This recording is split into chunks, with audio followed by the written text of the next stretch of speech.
a plan. You have, so you're not just aimless. Like so many of us are aimless. Yeah. It's like we're like, why do I feel aimless? People ask me that all the time. Like, man, I feel so aimless. Yeah, I don't know what to do. Well, you know? okay, so two things happen when you're aimless. Okay, so the first is you get anxious. And the reason you get anxious is because anxiety computes aimlessness. So if you drop someone in the middle of a desert, the reason they're anxious is because it's not because they don't know which way to go. It's because there are way too many places to go, right? Every direction. And that's aimlessness, is like every direction beckons. That's way too complicated. And your brain literally signals that with anxiety. Okay, so aimlessness and anxiety are the same thing, but it's worse. Your brain is set up to produce positive emotion. Literally, this is what the positive emotion system does. It computes decrease between you and a goal.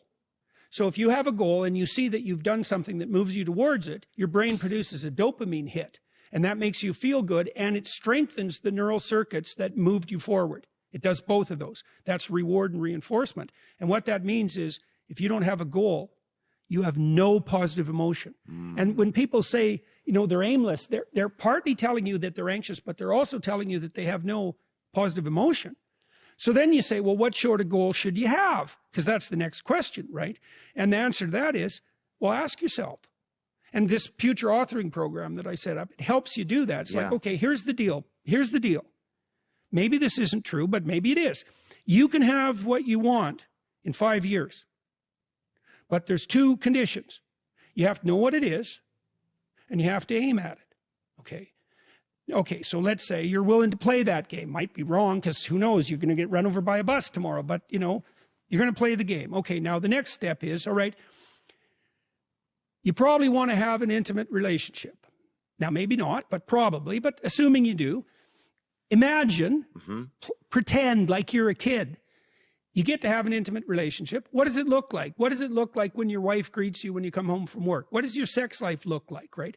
What do you do for entertainment? How do you treat each other? You need a fantasy, just like a little kid playing house, right? Figure out what you want. Write it down. Figure out what you could do to start moving towards that, okay? Do that with your family relationships.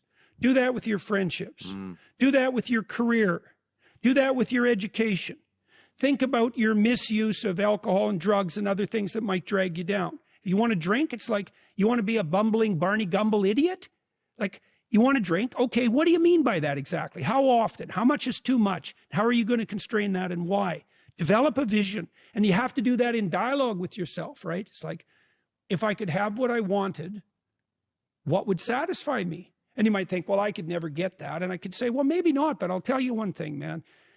You can move towards it. And I know that everyone who knows the underlying neuroscience knows this. Almost all the pleasure is in the moving toward. So even, you know, you don't want to set up a goal that's so high that there's just no possibility that a schlub like you could ever manage it. But God only knows what your upper limit is, you know.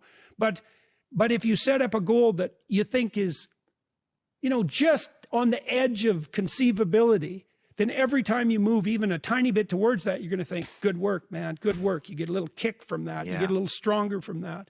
And that works like a charm.